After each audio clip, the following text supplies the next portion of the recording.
Alright, you guys, we're going to go ahead and get started.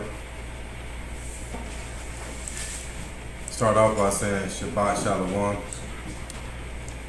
All praises to the Most High, Higher. Hope everybody's having an IROB, Tawab, which is a good evening. Tonight we're going to go into some precepts on knowledge. Because once you get into the Word, and after you're into the Word for 6 months to a year to 2 years, you start gaining a lot of knowledge. So we're going to hit some precepts tonight on how you handle that knowledge. When you come into this truth, you start gaining so much knowledge so rapidly that some people, they start using that knowledge in the wrong way. It takes them down the wrong alley. So tonight we'll hit the precepts on how to conduct yourself once you start getting so much knowledge. All right, and even for someone that's been in the truth for 5, 6, 7 years, same thing. Just because you've been in the truth for so long, you're gaining knowledge and wisdom and stuff like that doesn't mean anything. All right, so you still have to learn how to conduct yourself versus if it's someone 6 months to a year or someone 6 years to 7 years with the truth. We all have to be a humble-minded individual. Okay, and one thing I noticed, I see it everywhere. I see it on Facebook. You know, you see a lot of individuals who's gotten some knowledge and they it's almost like they're untouchable. You know, and that's not how we're supposed to be. You know, we can't get to that status to where we feel like we can't learn or be told anything. All right. Now, before I go into it, though, does anybody have any news, any information they would like to share with the group before we start?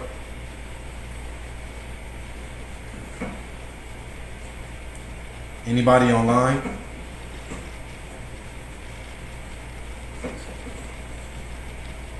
All right. Anybody in the room? Any news? Information?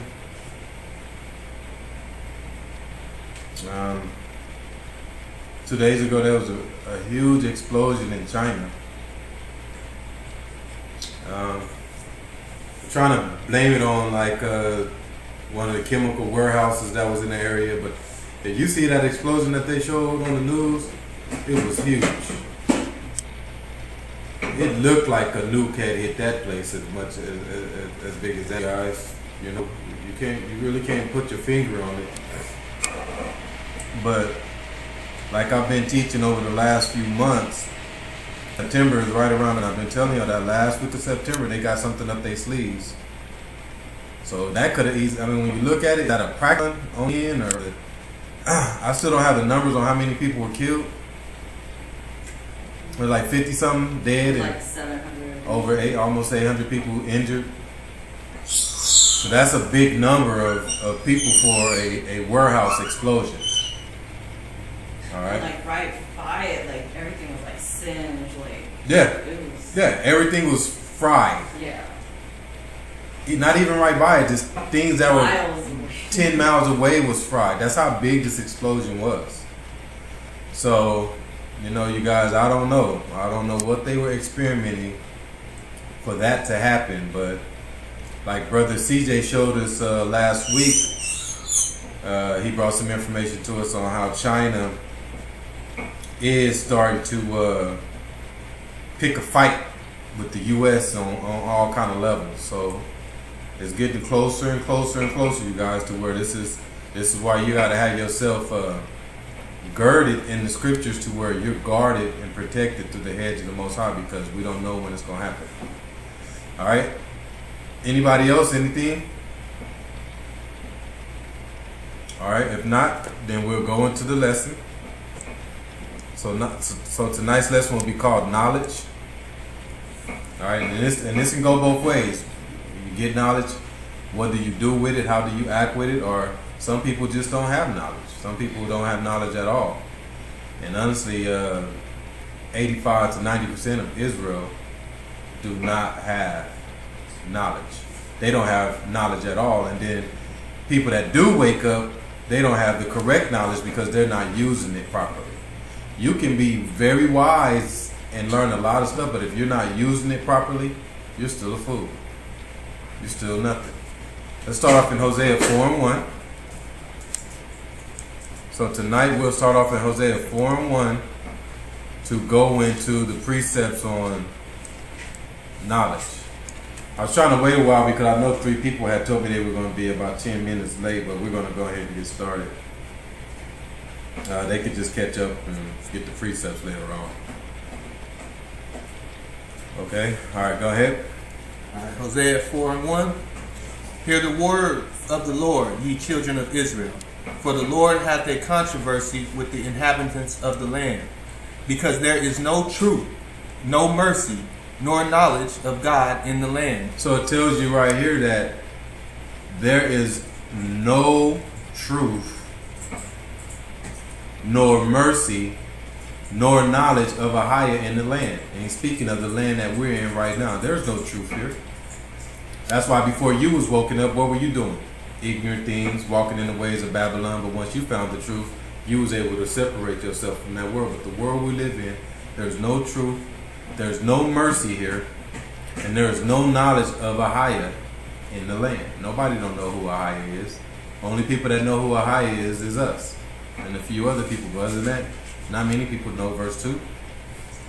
Hosea 4:2.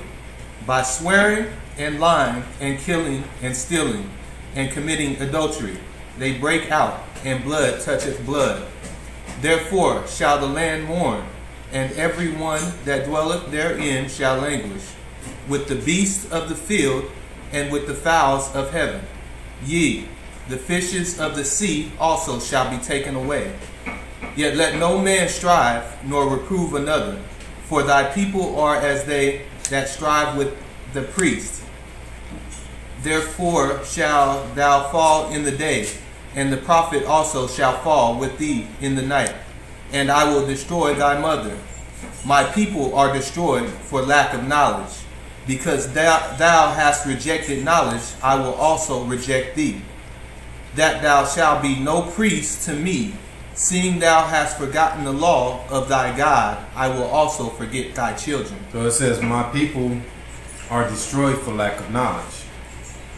And not only are they destroyed for lack of knowledge, but they reject knowledge. So when people try to come give them knowledge, they reject it. But the reason why his people are destroyed for lack of knowledge is because they have forgotten the law of the Most High. That's what it says right here. My people are destroyed for lack of knowledge, seeing thou hast forgotten the law of thy power. So that's why the knowledge is gone, because these churches and all these religions nowadays teach that you don't have to follow the law. So that's why the knowledge is now vain. And then once we do wake up to the truth and start following some of his laws, because everybody don't follow all his laws. That's the problem. Even when we wake up and realize we're Israel, people still pick and choose which laws they want to follow. All right, and like I said earlier, once they wake up, people get big heads. They get big heads. Oh, I know this now. I done read this book, this book, this book, this book. Start talking about all the books they done read. And they think since they done read the book of Josephus, the Jasher, the Apocrypha, they think they done read all these different books, Adam and Eve, that they know more than everybody else, so they get this big head. But we all know what the Bible says about reading many books. Let's go to Ecclesiastes 12 and 13. Or 12 and 12.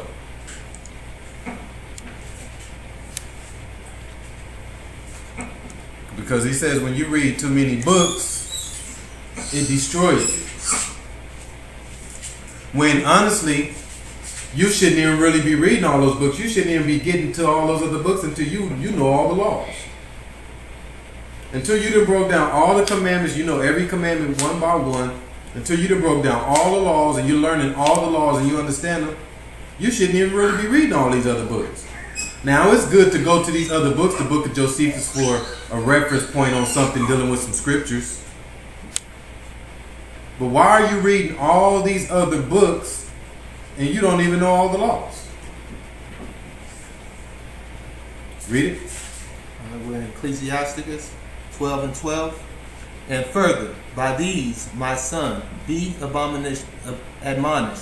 Of making many books there is no end, and much study is a weariness of the flesh. So there's going to be making of many books. There's going to be many books out there to read, but it says there is no end to that. And much study is weariness of the flesh. So when you study in all these books, all it's going to do is weary your flesh out. And all it's going to do is puff your head up. Because that's what people do nowadays. Well, have you read the book of such and such? Nah, man, I know it. Yep, I done read it 3 times. So now you think you know more than such and such because you read this book. No. Next verse. All right, Ecclesiastes 12, verse 13. Let us hear the conclusion of the whole matter. Fear God and keep his commandments, for this is the whole duty of man. So our duty is to fear the Most High and keep his commandments, which is the law, statutes, and commandments. That's what we should be doing. You fear him, and then you follow his laws, his statutes, and his commandments, and that's the duty of man. It says stay away from all these other books. Learn the laws, statutes, and commandments by heart first. And then just because you did that doesn't make you bigger than nobody else. I would never put myself on a level to where I think I'm bigger than somebody else. Just because I call myself the elder doesn't mean I'm bigger than Brother Kirk that's in here. I would never put myself on that level. Start talking bad about Brother Kirk because he do this and all this because I know that. No, that's not how it's supposed to be. When I'm in the same room with Brother Kirk, I'm supposed to be base, leveled out to Brother Kirk to where we're the same person. That's how it is. Regardless if I've been in the truth for 7 years and he been in the truth for 1.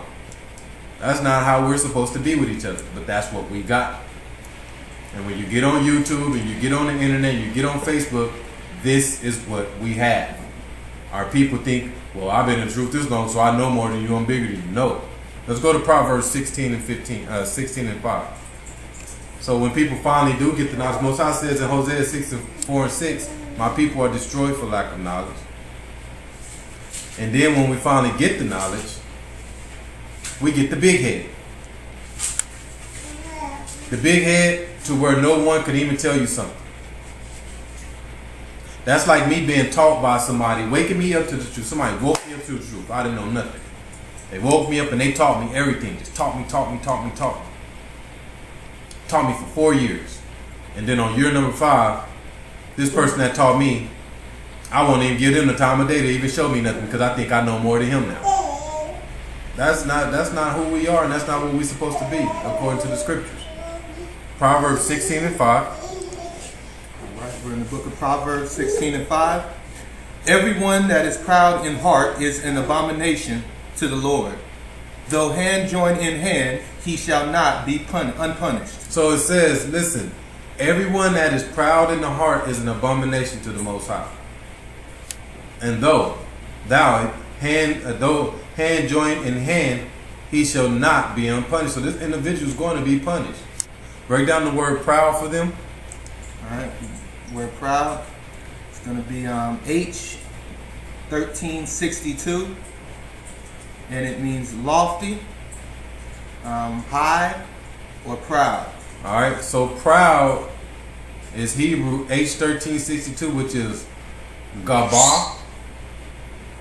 All right, and it means lofty, high, and proud. Give them the Webster for lofty. It'll be elevated in place, elevated in condition or character. So the word lofty means elevated in place or elevated in condition or character. So someone that's elevated in their mind, that's what elevated in condition or character means. Someone who's elevated in their own mind, big-headed. Okay? So that's what we have. Like I say, we get the knowledge, we think we're this, we think we're that, and we get big-headed. But that's an abomination to a higher to have a big head. That's what we just read, 1 Corinthians 8:2. You don't want to get like that once you get this knowledge and you start getting smart in the word, you start learning some things. You don't want to get like this. You don't want to get big-headed. You don't want to think you know more than the next man. Even if you do know more than the next man, you're not to boast and show it. All right, go ahead. 1 Corinthians chapter 8, verse 2. And if any man think that he knoweth anything, he knoweth nothing yet, as he ought to know. So it says you know nothing at all. Just because you know a few things, you don't know what you should know. Not yet. That's what that said. If any man think that he knoweth anything, he knoweth nothing yet, as he ought to know. So just because you've learned a few things and you've been in the truth for 2 years means nothing. And you still haven't learned what you should know at this point, especially if you're still going out there boasting and acting like you're the man. You don't know what you should know. Okay? Isaiah 5 and 21. So you're nothing. You're still nothing. I'm nothing. I've been in the truth 6.5 years now. And I'm still nothing according to the Most High. I know nothing. Alright? Just because I've learned a few things means zero. Alright? And that's how you should be on the humble. When you go somewhere, there's a room full of people, you need to be the most humblest individual in the room. You might be the smartest in the room when it comes to the truth. Because 85-90% of the people you hang around is ignorant. They as the Hosea 4 and 6, they have lack of knowledge according to the word. But just because you know that in the room doesn't mean you come right in the room and just start going in on people. No, you wait for the opportunity and the moment of the Spirit to tell you when to speak and tell people what they should know. You don't come in and just start boasting that you found your true rich heritage and you know this and you know that. That's not how Ahia wants us to conduct ourselves. Isaiah 5 and 21. Book of Isaiah 5 and 21. Woe unto them that are wise in their own eyes and prudent in their own sight. So this is what we have. A lot of people, they wake up and start reading all these books and start learning stuff, and they become wise in their own eyes. They start tooting their own horn. I'm gonna go buy myself a plaque because I done read 10 books in 1 month. So they start putting themselves on this pedestal. Woe unto them that are wise in their own eyes and prudent in their own sight. Alright, so if Ahia don't boast you and put you on the pedestal, or if other people around you should be saying, hey, you know what, man, Brother Kirk, that brother on his. He know his stuff. Man, you hear him talking the other day? Man, brother got some wisdom about him, man. I want to learn more. I'm going to go call him. Let other people put you on that. Don't you put yourself on that pedestal. Let other people call you wise. Don't you make yourself out to be wise. Alright, 1 Corinthians 4 and 17. So the Most High is not telling us not to wake up to the truth and find out who we are and get the knowledge. I'm not saying that tonight. What I'm saying is learn how to conduct yourself the more you grow in this. Alright, because it's a key to all this. If you don't have humbleness and conduct yourself in the right manner, you're not going to make it into the kingdom. So that's why I'm going over this. So you can learn how to conduct yourself on a daily basis the more you grow into this word. Alright? 1 Corinthians 4 and 17. Alright, so for this cause have I sent unto you Timotheus, who is my beloved son and faithful in the Lord, who shall bring you into remembrance of my ways which be in Christ, as I teach everywhere in every church. Now, some are puffed up as though I would not come to you. So it says we need to walk in the ways of the Messiah. And when we walk in the ways of the Messiah, we need to teach this everywhere. Learn how to walk in the ways of the Messiah. And when the Messiah came and when he taught, he was very humble. He was very base. He became one of us. He could have came in and had royalty and everything and been way bigger and act tougher than everybody else, but he didn't want that. He wanted to come in with a level-minded like us so he can be like us. But it says in verse 18, now some are puffed up. Break down the word puffed up. Alright, we have puffed up. In the Greek, It's G5448. Blowing to inflate, that is make proud. Make proud or haughty. So it says puffed up is to inflate. Blowing. So blowing up, your head is blown up. Make proud. Ain't that what we just read in Proverbs 16 and 15? That is abomination to the Most High. So puffed up is someone that's proud and think they know it all. Inflated head, big head, like I say. And the Most High don't like an individual that walks around with a big head. Okay? 1 Corinthians 4:19. So now that we know puffed up means big head. 1 Corinthians 4:19. Go ahead. All right. So, but I will come to you shortly, if the Lord will, and will know not the speech of them which are puffed up, but the power. For the kingdom of God is not in word, but in power. What will ye? Shall I come unto you with a rod, or in love, and in the spirit of meekness? So it says, for the kingdom of the Most High is not in word, but in power. So people think, I know this, so they go out speaking this, because they got a big head and they know something, but it says the kingdom is not in your word. It's in power. All right, 1 Corinthians 5:1. So don't come in with these strong words and these big words and think you know all this and think you know all that. It's nothing in that, you guys. It's nothing in that. And the reason why I want to talk about this, you guys, because I seen something on YouTube the other day, and I seen a couple of brothers, and they were Israelites, and just the way they were speaking and talking, brothers had a lot of knowledge, but the way they were acting with it was as if they were the most ignorant individuals I've ever seen, you know. And I just pray that I never become like that, and I just hope anybody I know that's waking up into the truth never becomes like that. All right, male or female. All right, because it can get you in a lot of trouble when you think, well, I know this, I know that. Now you think you're bigger than your brother that you've been fellowshipping with for years. Now you think you're bigger than the elder. Even some women get knowledge. Now they think they know more than their husband. Now their husband can't even say nothing to them. We can't be like that. 1 Corinthians 5:1. 1 Corinthians chapter 5, verse 1. It is reported commonly that there is fornication among you, and such fornication as is not so much as named among the Gentiles, that one should have his father's wife. And ye are puffed up, and have not rather mourned, that he that hath done this deed might be taken away from among you. For I verily, as absent in body, but present in spirit, have judged already, as though I were present, concerning him that hath so done this deed.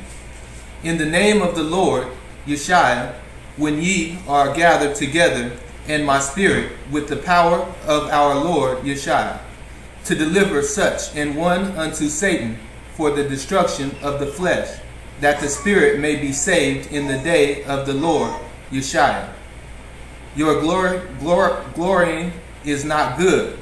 Know ye not that a little leaven leaveneth the whole lump? So it says your glorying is not good. But it starts off in verse 2 and it says, and ye are puffed up. So we got people that are puffed up. And it says in verse 3 that he has so done this deed. So it says that this deed might be taken away from among you. He don't want us walking around puffed up and glorifying ourselves. All right. And anybody that's doing such, verse 5 says, shall be delivered such and one unto Satan for the destruction of the flesh. And that the spirit, if you're living in the spirit, you're going to know not to do this. All right. If you're walking in the spirit of the Most High, that means you have the correct wisdom and the correct knowledge on not to do what we're talking about tonight. So then you'll be saved in the day of Yeshua is coming. But if you're doing this means you're walking in a fleshly manner to where you're going to get delivered unto Satan. But it says in verse 6, do not glorify yourself. Do not do this. Break down glory. You have glorying, a boast, in a good or bad sense, boasting, to glorify, glorifying, rejoice. So glorying is G2745. and it means to boast. Okay? So like I say, so many people are puffed up with knowledge and they go around boasting, and you can't even tell these individuals nothing. Puffed up with knowledge. So that's a word you can use when you see somebody walking around thinking they know everything. 1 Corinthians 13:4. So don't be the individual that's puffed up. All right? Learn the truth. Stay meek. Stay humble. But remember, learn the laws and commandments. I challenge everybody to start learning the laws and commandments and start following them before you continue to go out and buy all these books and doing all this study and all this research and looking this up, and then you don't even know the laws and the commandments. Let's start off with that first, you guys. That's the knowledge you should have. That's why tonight's lesson is called knowledge, because I don't think a lot of people is going about this the right way. Because when you ask somebody, do they have knowledge or do they know something, they tell you yeah, and they think it's because they know they read all these different books and did all these different studies. But then they can't tell you none of the laws. If you don't know the laws of the Most High, you know nothing. And if you're not following the laws of the Most High, you have no knowledge. Why? Because the laws and the commandments is what's going to get you salvation. So if you don't know that, then you have no knowledge. And if you're not doing that, you have no knowledge. It's the only thing you should really be focusing on every day is learning another law and following it correctly, so you can receive salvation. 1 Corinthians 3:4. All right. Charity suffereth long and is kind. Charity envieth not. Charity vaunteth not itself, is not puffed up. So it says charity vaunteth not itself. It's not puffed up. Charity don't go around and flaunt itself and put his shoulders up high and yeah, I'm this, I'm that. It's not puffed up. Verse 5. Verse 5. Doth not behave itself unseemly, seeketh not her own, is not easily provoked, thinketh no evil, rejoiceth not in iniquity, but rejoiceth in the truth, beareth all things, believeth all things, hopeth all things, endureth all things. So charity doeth not unseemly behave itself. So you don't walk around behaving yourself in a bad manner. She seeketh not her own. So she's not seeking her own glory. Other people's giving her the glory or him the glory. And it's not easily provoked. So when you go out and you're starting to teach somebody and you have knowledge and you're teaching people, you don't get easily provoked. Have you ever been out trying to show somebody the truth and give them some knowledge and they just continue to say the dumbest things to piss you off? And you get mad and you be like, you know what? Instead of staying calm and teaching them in the right manner, you get frustrated and get mad to where you don't even want to have nothing to do with them no more. Man, you know what? I got to get away from her. I got to get away from him. That's not how it's supposed to be. You got to stay calm. Because when you're teaching this truth to people, and you're trying to wake people up and show them different stuff, they're going to bring ignorance. They're going to bring trifling and contentious questions and answers and different things to where you can't get provoked. James 3:13. So when you say, hey, I got knowledge, yeah, I know what I'm talking about, yeah. And then you finally speak, and then people start coming at you crazy and wrong, and now you're provoked and you're thinking evil. No, that means you have no knowledge. So that's why we're doing this tonight. Tonight we go over this so you can know when you get put in certain situations, and if you're still getting easily provoked and you're thinking evil things when you're talking to people like, man, you're starting to get upset, that's no knowledge in that. There's no knowledge in that. James 3:13. Right? Book of James 3:13. Who is a wise man and endued with knowledge among you? Let him show out of a good conversation his works with meekness of wisdom. So it tells you, if a wise man is around you and has knowledge, you'll see it through his conversation.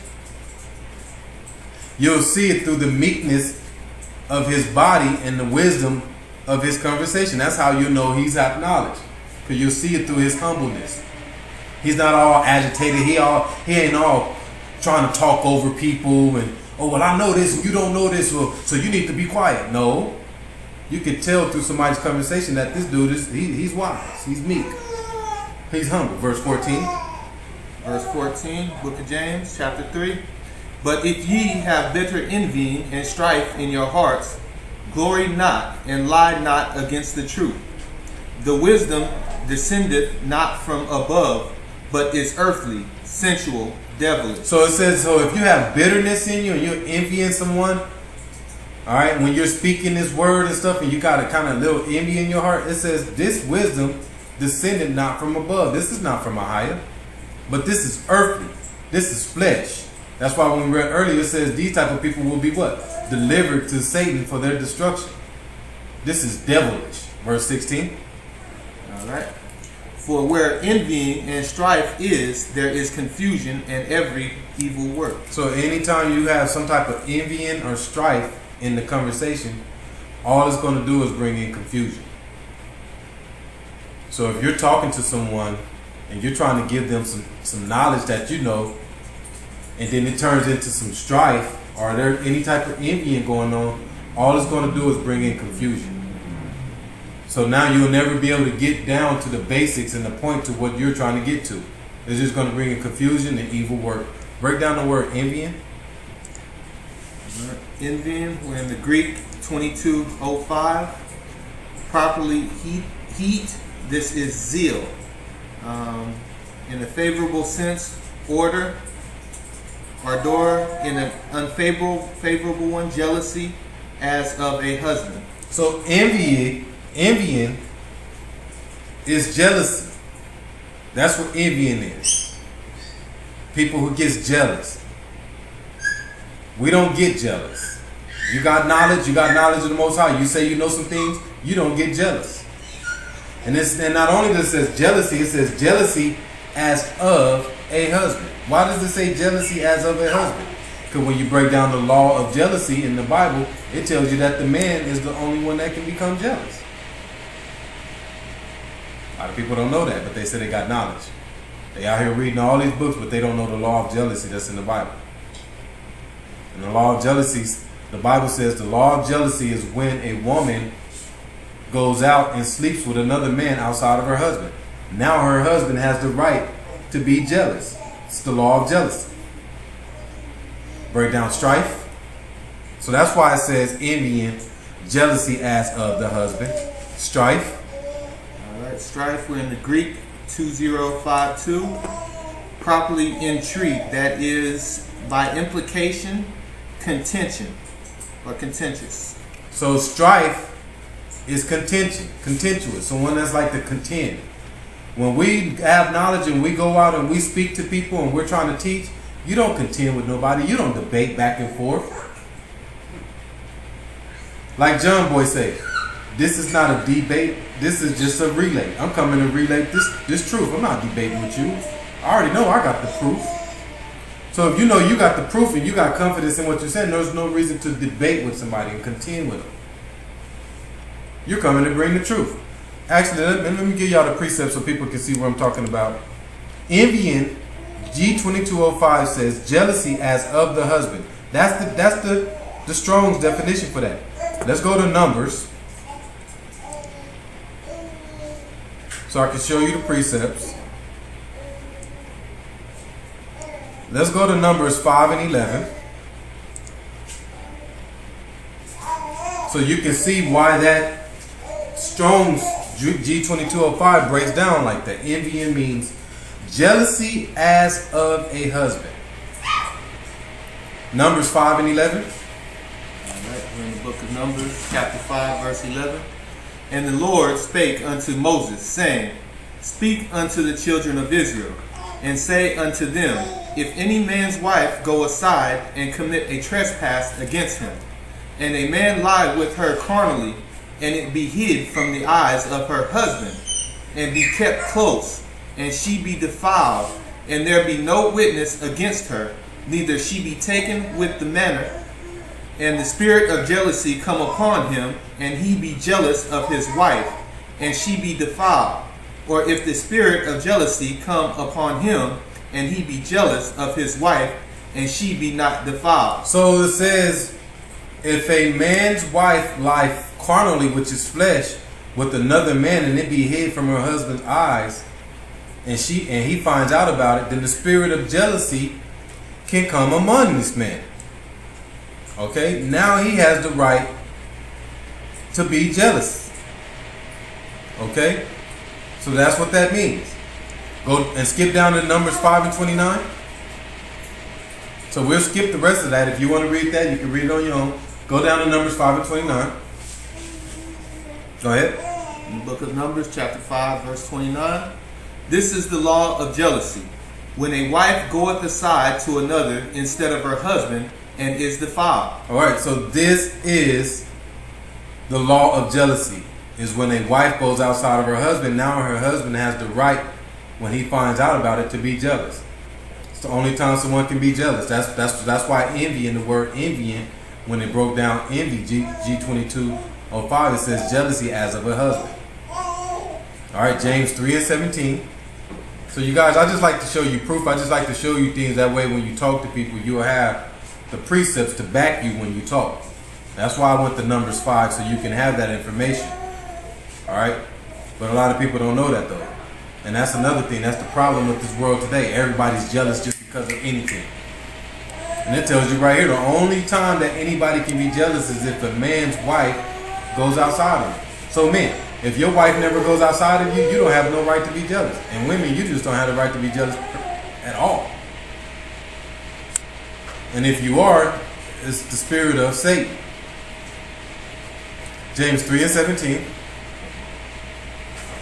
In the book of James, chapter 3, verse 17. But the wisdom that is from above is first pure, then peaceable, gentle, and easy to be entreated, full of mercy and good fruits, without partiality and without hypocrisy. So it tells you, but the wisdom that is from above is pure. All right, so if you have wisdom coming from above, it is pure. All right, it's not the wisdom that was being spoken of earlier when it says, when I was reading in 1 Corinthians 5, when it says, if you have that wisdom, it's not coming from above and you need to be delivered to Satan. So the wisdom that comes from above is pure. Break down the word pure. Pure, we're in the Greek 53. It means properly clean, that is innocent, modest, perfect. So pure is someone that's innocent and that's modest. Modest about what they do. So James 3 and 17 says, but the wisdom that is from above is pure, a modest individual, and then peaceable. Break down peaceable. All right. Peaceable is in the Greek 15 and 16. Pacific, by implication, salutary. All right, give them. So it says Pacific. Peace. All right, so break down Pacific in the Webster dictionary. All right, so Pacific will be peacemaking, conciliatory, suited to make or restore peace, adapted to reconcile differences. So peaceable, Pacific, is someone that can diffuse a situation. Have y'all ever heard that word, diffuse? You hear it a lot in the business world. Management uses the word diffuse. Did you diffuse the situation when there's a problem? So someone that can diffuse a problem. There's a problem amongst people, or there's a problem in the room. Someone who can come in and make peace on both sides. And someone who can do that is someone with knowledge. Okay? But if you have a situation going on in the room and somebody come in and start talking to both sides and makes both sides more angry, both sides are just arguing. And then another individual come in and try to make things better, and now blows have been thrown. That was an ignorant individual that came in and tried to diffuse that situation. But someone that can come in and diffuse a situation that's kind of hostile and calm both ends down and get this person come and get this person come, that's knowledge running through that individual to be able to calm that situation down. So this is the right knowledge we're looking for now. So we already broke down the knowledge in the beginning that you don't want to have and that you don't want to do. Now we're breaking down the wisdom that is from above, which is pure. All right, and when you got the wisdom from above, which is pure, these are the ways you should be able to act. These are the ways you should be able to do. Hebrews 12:14. So if you have the wisdom from above, you're that individual that can walk in and calm down a hostile situation. And people will come to you. Once they realize you're that person, people will come to you. People will go to Brother Kirk and be like, Brother Kirk, I know you humble, man. I got this situation, man. Listen, can you help me? They'll come to you because they know you have the knowledge and the wits on how to handle that situation. Hebrews 12:14. Go ahead. All right. In the book of Hebrews, chapter 12, verse 14. Follow peace with all men and holiness, without which no man shall see the Lord. All right, so if you don't have peace, all right, and holiness, you will not see a higher. Let me say it again. If you don't have peace with all men and holiness, you will not see a higher. So you need to start working on that skill right now. You need to be able to have peace, no envying, no jealousy, no grudging with nobody. You need to be able to make amends and have peace with everybody right now if you want to see a higher. Break down gentle. All right, we have gentle. It's in the Greek, 1933. Appropriate, that is by implication mild, gentle, moderation, patient. So you have to be patient. All right. In order to have peace with everybody, we got the word gentle from James 3:17. That's where gentle came from, James 3:17. But if you want to have peace among all men, you must be patient. All right, that's the only way you can say I'm peaceful with him, I'm cool with him, I'm cool with her, I'm cool with him. It's because you have patience. You don't let somebody else's situation get you out of your mix. See, that's the problem with a lot of people. People go around and they see somebody do something that they don't like, and it bends them out of shape to where they can't say nothing to the individual, or they can't come around no more because they got a problem. You serious? Well, you don't have peace with all men, and you won't see a higher. That's what that's saying. You got to be able to take certain things out of the equation. If somebody's doing something that you don't like, then so be it. It's not for you to judge that person. You're to keep peace with that individual. All right? And do your part under the eyes of a higher. Who am I to look upon somebody and be like, I don't like the way such and such does things. I'm just not going to be around her. Nah, that's not how we're supposed to be. There's many people I know and many things that people do that I don't like. But do I go tell them? No, I give them a chance to work through the Most High's eyes and fix themselves. Do I tell them I don't want them around me? No, that's not how we're supposed to be. 2 Corinthians 10:1. So you have to learn how to make peace with everybody. And not only do you make peace with everybody, you have to learn how to diffuse situations. Give people a reason to depend on you. You don't want to be that guy where people be like, you know what, I ain't going to go to Brother Ed because I know if I ask him for advice, I'm having some problems right now with my mom. And I go to him for some advice. I know it's just going to be silly. It's going to be devilish. You don't want to be that guy. You want to be that guy that people can call on and depend on for advice to help them through situations. Because they know what? You got that knowledge. That's why tonight's lesson is called knowledge. Who has the knowledge?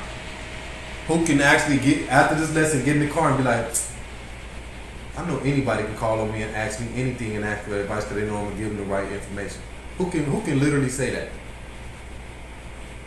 And if you can't say that at this point in your life, then that means you need to work on some things so people can start seeing that in you.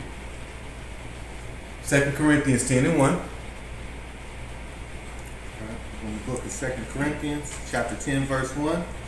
Now I, Paul, myself beseech you by the meekness and gentleness of Christ, who in presence and base among you, but being absent and bold toward you. So it says, now I, Paul, myself beseech you by the meekness and gentleness of the Messiah. So we broke down chentu, which is patience. So Paul says, I beseech you by the meekness and the gentleness of the Messiah, who in presence am base among you. So he says, I'm base among you, which is low, which is poor. That's what base means. That ye through his poverty, but being absent, am bold towards you. So that means when I'm not in your presence, so that's what it says. So who in presence? So when I'm in your presence, like I said earlier, when I'm in Brother Kirk's presence, I'm base among Brother Kirk. Even if I have been in the truth longer than Brother Kirk, I'm base. I'm never going to be around his brother and act like I know more and put him down because I've been in the truth longer. Have I ever treated you like that, brother? I will never do that.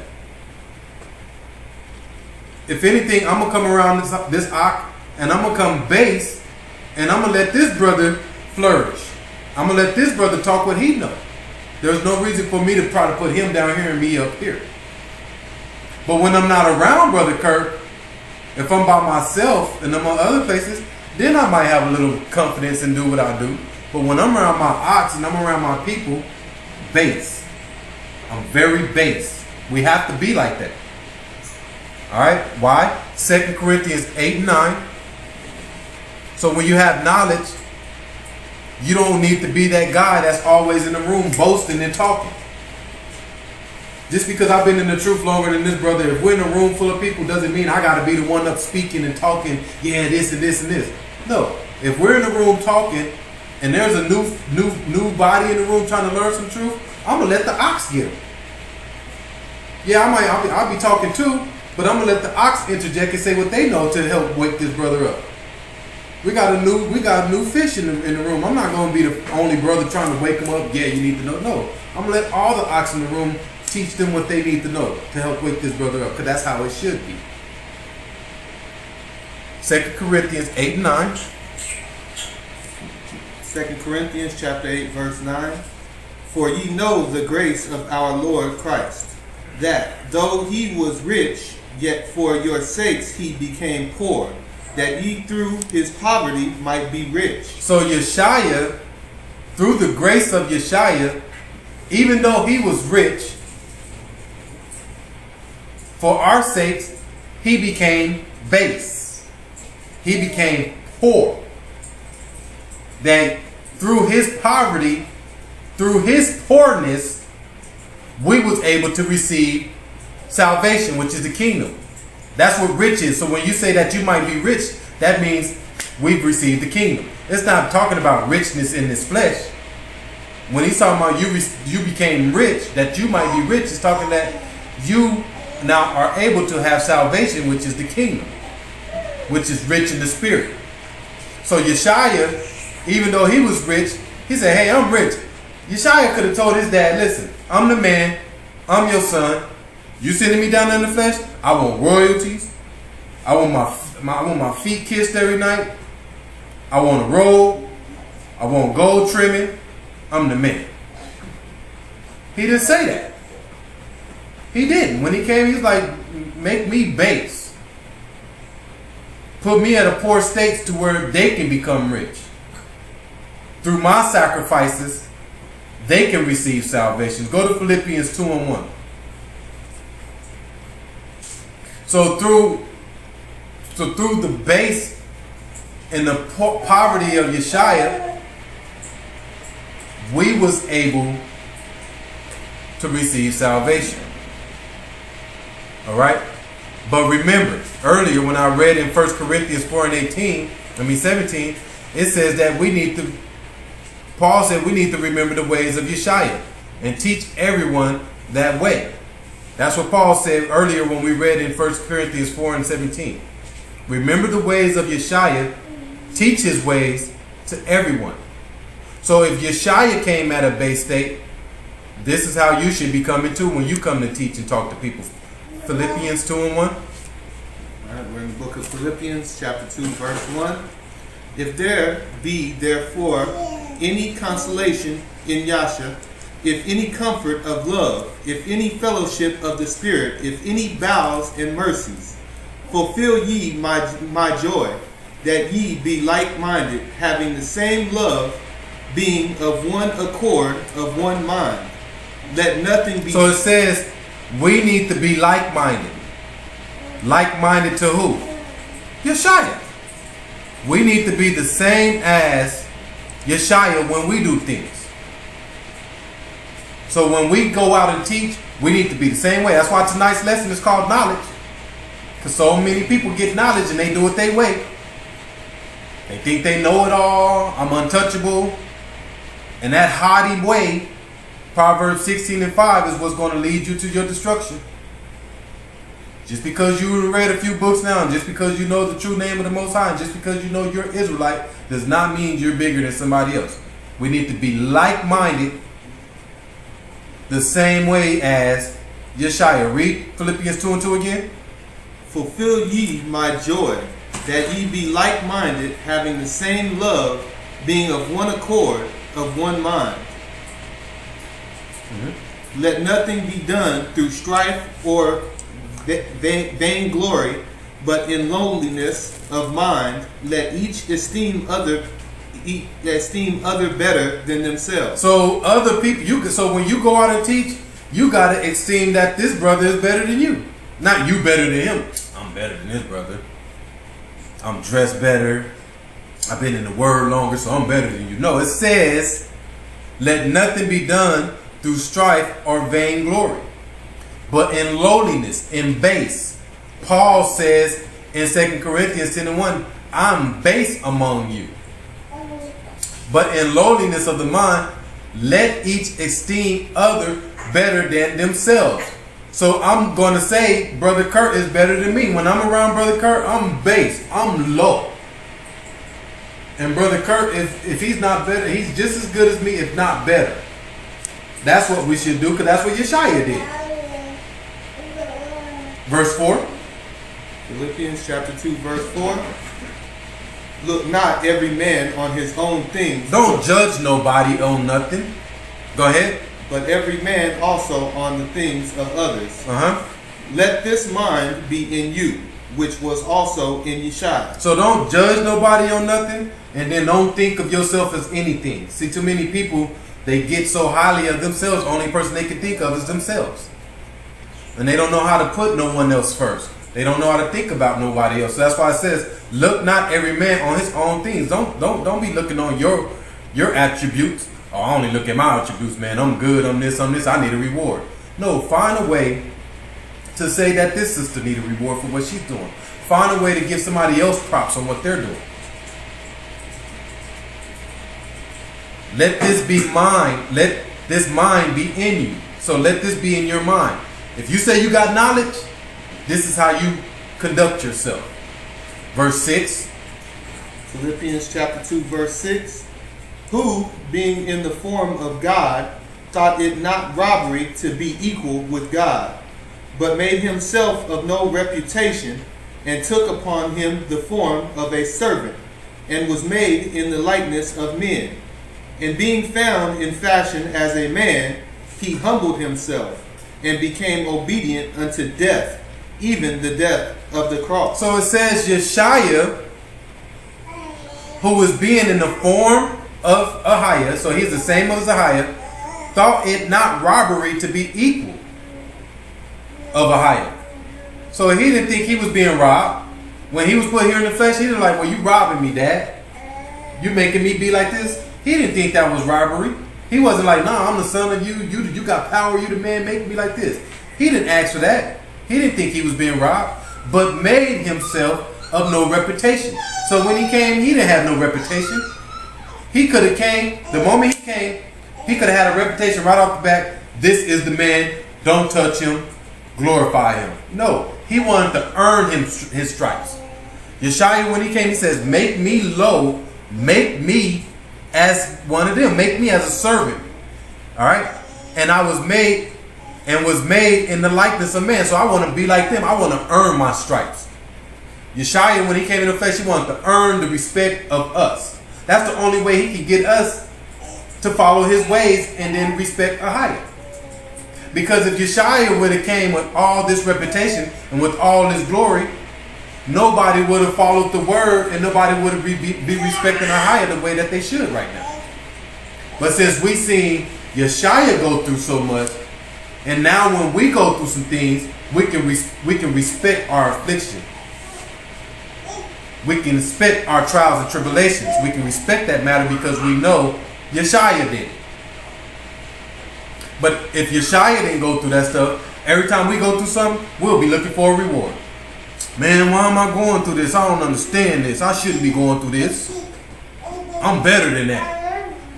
But since we realize Yeshaya went through that, and when we go through it, it's easy for us to relate to it and say, hey, you know what? I'm good. Thank you, Ahiah, for these problems. If Yeshaya can do it, I can do it. And verse 8 says, and being found in fashion as a man, he humbled himself. So he was humble, knowing he was at a low and poverty state like a man, and became obedient unto death. So he obeyed the orders of his father. His father told him that he was going to be sitting down there in the flesh, and after a while he was going to be killed. So he stayed obedient to that order. He didn't go back on the deal. He didn't try to get out of it. Once he came in the flesh and he realized it was going to happen, he didn't try to get out of that deal. 2 Corinthians 10 and 2. Go back to 2 Corinthians 10 and 2. We already read 1. Actually, read 1 again. So we'll read 2 Corinthians 10 and 1. So we have to be base. When we're in this truth, and you say you have knowledge, and you say you have wisdom, you got to be a base individual, which is low, which means meek, humble. You got to come with the most humblest spirit, and you got to be able to put other people before you, not you before them. And if you're doing the opposite, if you're always putting yourself before the people, and if you're always putting yourself on the level to where when you walk in the room you think you're better than everybody, then you got some changing you need to do. 2 Corinthians 10 and 1. All right. Now I, Paul, myself beseech you by the meekness and gentleness of Yeshua, who in presence am base among you, but being absent am bold toward you. Verse 2. Verse 2. But I beseech you that I may not be bold when I am present with that confidence, wherewith I think to be bold against some, which think of us as if we walked according to the flesh. So if you think you're bold when you're in the presence of other, and you think you're bolder than them, you like, I'm bold and I'm the man, I got all this confidence around other people, it says you're walking according after the flesh. Go ahead. For though we walk in the flesh, we do not war after the flesh. For the weapons of our warfare are not carnal, but mighty through God to the pulling down of strongholds, casting down imaginations and every high thing that exalteth itself against the knowledge of God, and bringing into captivity every thought to the obedience of Yeshua. So Yeshua, so it says, so casting down the imagination. Stop imagining that you're the man. Stop imagining that you're the woman. I'm the stuff. And every high thing that exalted itself against the knowledge of Ahiah, and bring it into captivity. So you need to bring into captivity every thought to the obedience of Yeshua. So you need everything that Yeshua went through, you need to bring it into captivity, and that's what you need to focus on. And it says, and exalt and that exalted itself against the knowledge of Ahiah. So let's break down the knowledge of Ahiah. Let's go to 1 Samuel 2 and 3. What's the knowledge of Ahiah? All right, we're going to do some precepts on the knowledge of Ahiah. Since we're talking about knowledge tonight, tonight's lesson is knowledge. Because so many people say they got knowledge, but don't, where's the knowledge? Who? What knowledge? So many people, I got knowledge, I'm wise. What? Who, from who? Where? Wise in your own imaginations? Or wise through the knowledge of Ahiah? Because that's what we're breaking down tonight, on how to be wise through the knowledge of Ahiah. 1 Samuel 2 and 3. Alright, we're in the book of 1 Samuel, chapter 2, verse 3. Talk no more, so exceeding proudly. Let not arrogancy come out of your mouth. For the Lord is a God of knowledge, and by him actions are weighed. So the Most High is going to weigh all your actions. So if you're a person that has a proud heart, if you're a person that's arrogant, and you're very arrogant, and it comes out of your mouth everywhere you go, yeah, I know this, man. Well, have you studied? Well, have you read the book of Jasher? I read the whole book of Jasher and Josephus and the Apocrypha, so I know more than you. We don't need to be going around doing that type of crap. You know nothing. Like I say, until you know all the laws and you follow all the commandments and follow all the laws, you know nothing. Proverbs 2:1. So don't be that arrogant individual that's walking around doing all that. Why? Because it says the Most High, he's going to weigh all these actions. All that haughtiness and that proudness that you're walking around with and that arrogancy, he's going to weigh that. He's going to judge that. Those are the top things on his list. When it's time for Judgment Day, those are the top things on this list. A proud individual with arrogance. That's top of our highest list. And if you're an individual that has that, you ain't going to have not one chance. You can follow all the laws. And you can follow every commandment to the T. And if you have arrogance, you're an arrogant individual and you have a proud mind, not going to make it. Even if you're following all the laws. And if you're arrogant and you're proud, not going to make it. Those two things will kaput the whole journey. That's why it's important to humble yourself out and get rid of that arrogance. Proverbs 2:1. So when you wake up and you start teaching people on Facebook, everywhere you go, tone it right. I'm not saying tone it down because we need to be amped. We need to be crunked all the way up when we getting at people. But tone it right. Don't just be on Facebook or don't just be going over to a friend's house just and acting whatever kind of way. It's a way we got to do it. The Most High wants us to do it, but do it the right way. Don't be arrogant with it. If you get into an argument with somebody on Facebook, it shouldn't even be an argument. Find a way to channel it out of that argument stage and that debating stage and take it to a talking stage. All right? Because if you start talking to somebody about the truth and it turns into an argument, then something went wrong. You're doing something wrong. Okay? That's what I'm trying to show here tonight. So, and I know we all have been there and done it. I've been there where I've been talking to people and it turns into an argument and you start getting mad and you just want to slap the individual with the sword, with the Bible, like John Boy say. Maybe I should just hit you with the handle of the sword. You ain't getting these words, so you want to just punch somebody. But we got to learn how to tune it to where it don't turn into an argument. Proverbs 2:1. All right, in the book of Proverbs, chapter 2, verse 1. My son, if thou wilt receive my words and hide my commandments with thee, so that thou incline thine ear unto wisdom and apply thine heart to understanding.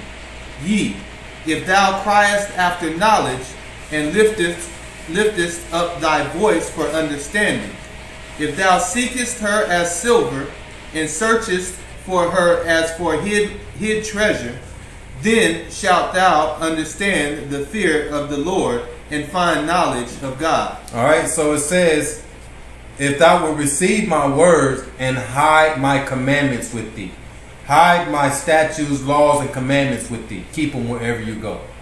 So that thou incline thy ear unto wisdom and apply thy heart to understanding. And if thou criest after knowledge and lift up thy voice for understanding. All right? And how do we do this? Thou shalt understand the fear of the Most High. So you have to understand your fear towards the Most High. And once you do that, you will find the knowledge of the higher. All right? So fear the Most High brings the knowledge. We already know that. Okay? So that's what we're going to break down. Go to Isaiah 45 and 20. But you got to understand, the knowledge is gone. And like I said earlier when we was reading Hosea 4, he says when we went into captivity, we have a lack of knowledge now. Now that we've been over here in America, our knowledge is gone because America's taught us to go against the Most High. So we have to work very hard to regain the knowledge of a higher. All right, but just because you read a few books and different things like that, and you know who you are now, doesn't mean anything, you guys. We still have a lot of work to do.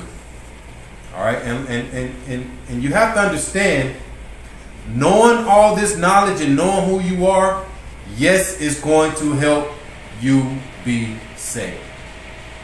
All right, so learning all this history, learning all this knowledge, researching, finding all this information is good. We have to do that. But that's not what's going to give you salvation. What's going to give you salvation is you changing who you are and sacrificing everything that you do in the flesh and following after the ways of Yeshua. Not having all the knowledge and reading all this book and researching all these books and doing all these things is not going to give you salvation. I hate to break it to you and be the bearer of bad news, but I know that's what a lot of us do. A lot of us, we spend all this time researching this and this and this and learning all this other stuff. But if you don't change your ways, and if you don't start following the laws of the Most High, and if you don't start sacrificing things that Babylon has taught you to do and give them up and start doing the ways of Ahia, you're not going to be saved. And you're going to die with all that knowledge. Isaiah 45 and 20. In the book of Isaiah, chapter 45, verse 20. Assemble yourselves and come, draw near together, ye that are escaped of the nations. They have no knowledge that set up the wood of their graven image, and pray unto a God that cannot save. No Christian has knowledge. I just wanted to go there to show you. Because so many of them think they do. So that uncle you thought that was very smart, that's been in church for 30 years, he's nothing. He's praying into a God that cannot save him.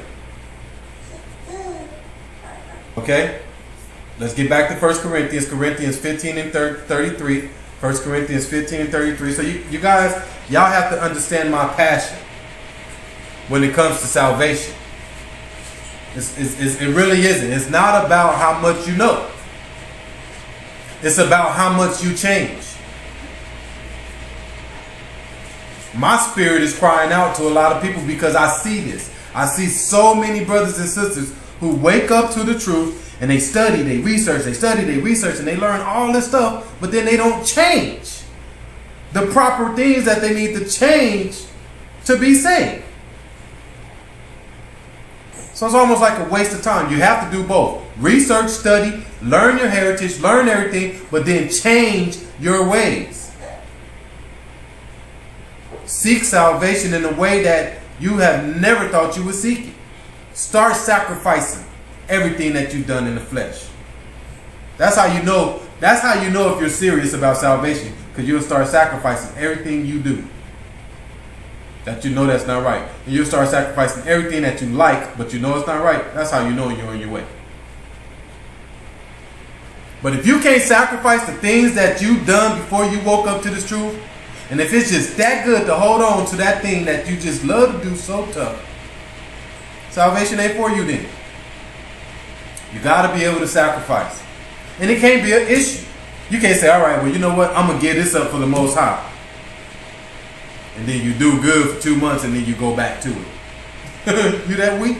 Salvation ain't important then. Point blank. It's time to get serious with your soul. It's time to treat salvation as if it was tomorrow. And like I say every time, and I say this many a times, and I say it again right now. If Yeshua texts me right now and said, Ed, I'll be there at 12 midnight, I will be a happy man. I'll say, yes, sir. I'm ready. 12? All right. I'm waiting. Can you come at 11? That's probably what my text would be. Well, if you're on your way, can you be here by 11? Can you be any earlier? Because I'm ready. But can anybody else say such a thing? Can anybody else say, yeah, well, I'm ready to go? No. A lot of people can't. Why? Because they know they haven't changed this yet. Well, I ain't stopped that yet, so I ain't ready. I'm ready. I've given up a lot. I've given up everything. And I know I have. So that's why I'm ready. And you know the beautiful thing about that? I'm willing to give up more. Every day that I wake up and everything I learn, if there's something else I need to sacrifice, I'm going to sacrifice something else tomorrow morning if it needs to be gone. Because I don't need this. I don't need none of this stuff. It's done. 1 Corinthians 15 and 33. Go ahead. Book of 1 Corinthians, chapter 15, verse 33. Be not deceived, evil communications corrupt good manners. Awake to righteousness and sin not. For some have not the knowledge of God. I speak this to your shame. So it says, be not deceived, evil communications corrupt good manners. So if you're around people that speak bad things, it's going to corrupt your good manners. So you a person that do good and you trying to be on the right path. But if you're around some people that's communicating evil things and talking about evil things, before you know it, you're going to be doing evil things. Awake to righteousness and sin not, for some have not the knowledge of Ahia. James 3 and 17. Let's get back to James 3 and 17. We got about 15 minutes left. So you have to get away from the evil communications so it don't corrupt your matters. Alright? And I know it's hard, you guys, because we all have friends and family members that we like to be around and hang out with, and we know they be up to no good. You hang around and they be talking about this and that and this and the other. And if you're around them before you know it, you're going to be talking about the same type of crap. Caitlyn Jenner. We don't need to be talking about no freaking Caitlyn Jenner. But if you're hanging around some friends that's talking about Caitlyn Jenner, you're going to be in the sauce. And before you know it, you'll be an hour in. Yeah, girl, Caitlyn this and Caitlyn that. We don't need to be talking about no Caitlyn Jenner. Go ahead. Alright, we're in the book of James, chapter 3, verse 17. But the wisdom that is from above is first pure, then peaceable, gentle, and easy to be entreated, full of mercy and good fruits, without partiality and without hypocrisy. Break down the word entreated. Entreated in the Greek, 21:38, good for persuasion, that is compliance. So someone who can persuade someone. Alright, entreated. Someone who you can persuade someone to follow the ways of the Most High. So when you're around people that speak in evil communications, you should be the one that can persuade them to start talking about Ahia and not Caitlyn Jenner. Break down the word mercy. We got mercy, which is in the Greek, 16 and 56, which means compassion. So mercy means compassion, which is G1656. Compassion. So when you say I have knowledge, you got to be able to persuade someone to follow the words of the Most High, and you got to have compassion. Why you have to have compassion? Because you have to be able to, when you get around people and you realize they're not in the right situation or something's wrong, you got to be able to meet yourself out and have compassion about the situation. Okay? You got to be able to be that guy that can say, you know what? All right, I can adapt to the situation that's going on. Okay? Partiality. Go ahead. Give them the Webster. Partiality, inclination to favor one party or one side of a question more than the other, an undue bias of mind towards one party or side. So it says in James 3 and 17, but the wisdom that is from above is first pure, then peaceable, gentle, and easy to be entreated, full of mercy and good fruits, without partiality. So without partiality, the word partiality means inclination to favor one party or one side of a question more than the other. An undue bias of mind towards one party or side. So somebody that don't pick sides. Somebody that knows, so you can come in the room and yeah, this might be my brother, and yeah, this might be a sister that I don't know much about. But if I know my brother is doing wrong to the sister, I'm not going to pick his side just because he's my brother. I got to have enough knowledge when I come in the room and be like, hey bro, hey you wrong. That's that peaceable. Remember it says peaceable is someone that can come in and make both sides right. So I got to be able to have the knowledge and come in and tell him he's doing wrong, but also give him the reproof to where he feel right and he's not taking it the wrong way. And then I got to be able to not be without partiality to where I'm not picking sides. See, someone that comes in and picks sides and don't use knowledge, that's not knowledge. Okay? And the last of this says, and without hypocrisy. Break it down. Hypocrisy. Simulation. A feigning to be what one is not. So hypocrisy, the Webster for hypocrisy is the simulation. What's the simulation? Something that is not, something that's like acting. Someone that's trying to be something that he is not. Be who you are. Be who Ahia made you to be. Don't try to be someone else when you wake up to this truth. If you say you have knowledge, don't try to act like somebody else that has knowledge and now you're trying to be like that person. No. Find your own niche, do your thing, and become yourself. That's what we need to do.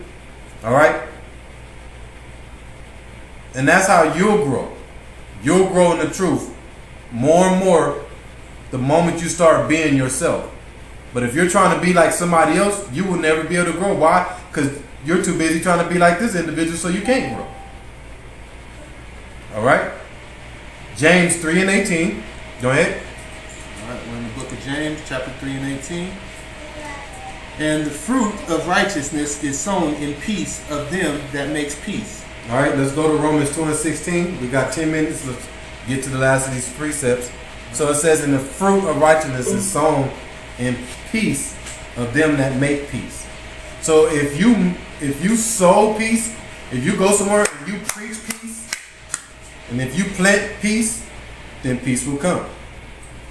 Okay? Romans 2:16. In the day when God shall judge the secrets of men by Yeshua according to my gospel. So it says in Judgment Day, Ahia is going to judge the secrets of every individual according to this gospel. And secrets means private, hidden, inward. So the things that you hide here on the flesh from other people that you think other people don't know about, and things you do and you be like, yeah, well, nobody know about this. Guess what? Ahia knows that he's going to judge you on it. You might want to change it right now. You might want to stop doing the things that you do in the dark, since no one else knows about it and nobody else sees it. You might want to stop doing that stuff. Because come Judgment Day, those are going to be some of the first things that Ahia judge you on. Go ahead. Romans chapter 2, verse 17. Behold, thou art called a Jew, and restest in the law, and makest thy boast of God. Rested in the law means you retain the law. Okay? Behold, thou art called a Jew and rested in the law. You retain the law. You do the law. And makest thy boast of Ahia. So if you're going to boast of anything, you boast of Ahia's law. You boast of him. Don't boast of thyself. This is knowledge. People walk around talking about they have knowledge, but you see people doing it in the wrong way. If you got knowledge, you're going to boast in the name of Ahia. And what are you going to be boasting on? That law that you rested in, that law that you retained. Verse 18. Right, verse 18. And knowest his will, and approvest the things that are more excellent, being instructed out of the law. You need to know the law like the back of your hand. So when you go teach people and you go out there and talk, you need to be talking about the law. How are you going to go out and start teaching somebody and the first thing you go into is the Josephus? They're going to be looking at you like, what's that book? Or how are you going to go and start teaching somebody straight about Enoch? If you're going to teach somebody, the first thing you need to be teaching them about is the law and who they are. Help them start following the boast about Ahia's laws. So that's why I say, anybody that says, I got a lot of knowledge, I got wisdom. Yeah, because you done read all these books? No. The law, the knowledge and the wisdom comes from you knowing the laws and the commandments. We need to start focusing on these laws and commandments. Put all these other books down for a little while and learn these laws and commandments. I promise you, that's going to give you salvation. Not learning the whole book of Enoch, not learning the whole book of Josephus, not learning the whole book of Adam and Eve is not going to get you into the kingdom. But learning all his statutes and his laws and commandments will get you into the kingdom.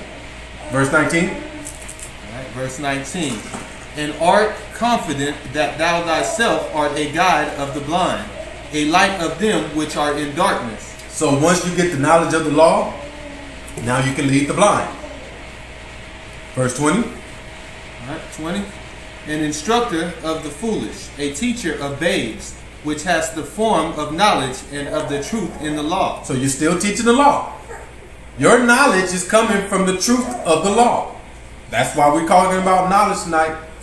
So many people, I got knowledge, but do you know the laws? That's someone who has knowledge. That's studying the laws and the commandments. And it says you're going to be an instructor of foolish. Why? Because the people that you're trying to teach are in dark. They're foolish individuals. So these are the people you're going to be instructing. You're a teacher of babes. But it says which has the form of knowledge and of the truth in the law. Verse 21. Right. Verse 21. Thou therefore which teachest another, teachest thou not thyself. Thou that preachest a man should not steal, dost thou steal? Thou that sayest a man should not commit adultery, dost thou commit adultery? Thou that adorest idols, dost thou commit sacrilege? So it says you can't go out and try to teach someone not to commit adultery and then you're committing adultery. You can't go out and teach someone not to steal and then you're stealing. You got to be a leader of example. Verse 23. Verse 23. Thou that makest thy boast of the law, through breaking the law, dishonoreth thou God. For the name of God is blasphemed among the Gentiles through you, as it is written. So it says the name of the Most High is put to shame, basically, among the Gentiles through you. What does that mean? The Gentiles are using you to blaspheme the Most High's name. The Gentiles are using his own people to do such a thing. Alright? Thou makest thy boast of the law, through breaking the law, dishonoreth thou Ahiah. Alright, let's go to Ezekiel 36 and 17. Got like 5 minutes left. All right, we're in the book of Ezekiel, chapter 36, verse 17. Son of man, when the house of Israel dwelt in their own land, they defiled it by their own way and by their doings. Their way was before me as the uncleanness of a removed woman. Wherefore I poured my fury upon them for the blood that they had shed upon the land, and for their idols wherewith they had polluted it. So the Most High says Israel had dwelt in their own land and defiled it in their own ways, by following their own things and doing their own things. And the Most High says, I removed them the same. The Most High says, and their way was before me as the uncleanness of a removed woman. Talking about a woman on her period. That's how our ways was nasty. And the Most High says, I poured my fury upon them for the blood that they had shed upon the land, and for their idols wherewith they had polluted it. So we had all kind of idols that we were following in the land of Ahiah. Verse 19. Right. And I scattered them among the heathen, and they were dispersed through the countries. According to their way and according to their doings, I judged them. So the Most High scattered us among the heathen. But remember, Romans 2 and 24 is what brought us here. He says, for the name of Ahiah is blasphemy among the Gentiles through you. So how are the Gentiles using us to destroy the Most High's name? So that's what we're reading right now. Read verse 19 again. And I scattered them among the heathen, and they were dispersed through the countries. According to their way and according to their doings, I judged them. And when they entered unto the heathen, whither they went, they profaned my holy name, when they said to them, these are the people of the Lord, and are gone forth out of his land. So the heathen knew who we were. They were like, these are the chosen people. And they've been kicked out of their own land. But so let's make them profane the holy name. Let's make them go against the holy name. Verse 21. Verse 21. But I had pity for mine holy name, which is the house of Israel, and profaned among the heathen, whither they went. So the Most High says, I had pity for my holy name, which the house of Israel had profaned among the heathen, whether they had went. So wherever they went, they profaned my holy name, even in America. Verse 22. Verse 22. Therefore say unto the house of Israel, thus saith the Lord God, I do not this for your sakes, O house of Israel, but for mine holy name's sake, which ye have profaned among the heathen, whither you went. So the Most High says, I'm not doing this for your sakes. I'm doing this for my holy name's sake. All right? I'm protecting my name that y'all have drug in the dirt. Verse 23. And I will sanctify my great name, which was profaned among the heathen, which ye have profaned in the midst of them. And the heathen shall know that I am the Lord, saith the Lord God, when I shall be sanctified in you before their eyes. So the Most High says, I will sanctify my great name. All right, which was profaned among the heathen. Okay, so the Most High says, I'm going to purify my holy name. All right, which was profaned among you in the midst of these people when you were put in their land. Break down the word profane. Profane in the Hebrew, it will be 2490. Properly to bore, that is to wound, to dissolve. So he says his name was dissolved among the heathen. Give them the Webster for dissolve. But to dissolve is to loose, to free, to melt. His name was melted away. That's why nobody speaks the name of Ahia Ashar Ahia, triple A. Because now that we're in the land of the heathen, his name has been profaned. It's been dissolved. It's been set free. No one uses it. But that's why we're back. The children of Israel, like Brun said, the children of Israel is back. And not only are we back, but we're back with the vengeance. And we're coming back, and we're letting everybody know who he is and what his holy name is. All right, that's our job. So now that we're back, we're to come back with a meek and humble spirit. See, the thing is, the generation before us and the fathers before us, they were puffed up and boasting about what they knew and who they were because of their position. And it went all bad. So the Most High had to put us in captivity. All right, they had too much knowledge to where they started doing evil with it. But now that we are woken back up and we're back, this new generation of Israel, we're to come back in a humble and meek spirit like Yeshaya, base, to where people don't even like. So if tomorrow, if you go in a room full of people, they should be looking at you like you don't know nothing. They should be looking at you like Yeshaya used to get looked at. Why? Let me show you. Like I said earlier, who's going to take the sacrifice and start giving up the worldly things and America things? Because if you go into a room tomorrow, you should look like you don't have nothing. Should almost look poor. Why? Because you no longer wear all these fancy clothes. See, before you came into the truth, you wore all these fancy clothes. So when you went into the room, people thought you had $10,000 in your pocket and you only had 10. But they couldn't tell that by your outfit, because you was looking fresh from head to toe. But now that you're the opposite, you're base, like Yeshaya, when you go somewhere, people should be looking at you like you don't got nothing, and you the one in the room with everything. Knowledge, with it all. But they don't know that by the way you look. So now when you go into a room in a setting of people, they should know much about you. They should think you one of the ignorant people. They should think you're poor. But then the moment you start speaking and the moment you get your opportunity to talk, and by the time you leave out of there, guess what they're going to say? Man, hey, that brother was sharp. Hey, when he first came in here, man, we didn't know that about him, but man, phew. But you're not when you go somewhere tomorrow and there's a room full of people, you're not to walk right in the door and just, yeah, I'm this, I'm that. I read this book. I've been in the truth this long, so you need to listen. This and that. Now when you leave out of the room, they gonna be like, man, did you see the way he came in here, man? He was arrogant, talking about, he was putting us down, talking about he knew this, he knew that. Man, I don't ever want him to come around again. Telling you guys, that's how it's the way you gotta do it. Come in and be very meek and humble and give yourself the opportunity to present the ways of the Most High. Don't just come in boasting and taking over. Alright? So like I said, I want to go over these precepts tonight because I've seen a couple of brothers on YouTube who is Israel, who has knowledge.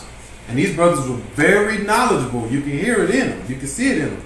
But they were so ignorant on the way they was bringing the truth. I never want to run into one of their videos ever again. Okay? So we have to learn how to bring our knowledge in the correct way. And it starts with learning the laws and the commandments of the Most High. It starts with being patient, meek, and humble. It starts off with accepting poverty and being base among people. When you come among people, you got to accept your role and be base like them. Alright? It comes with no arrogance. Can't be arrogant. You can't be proud.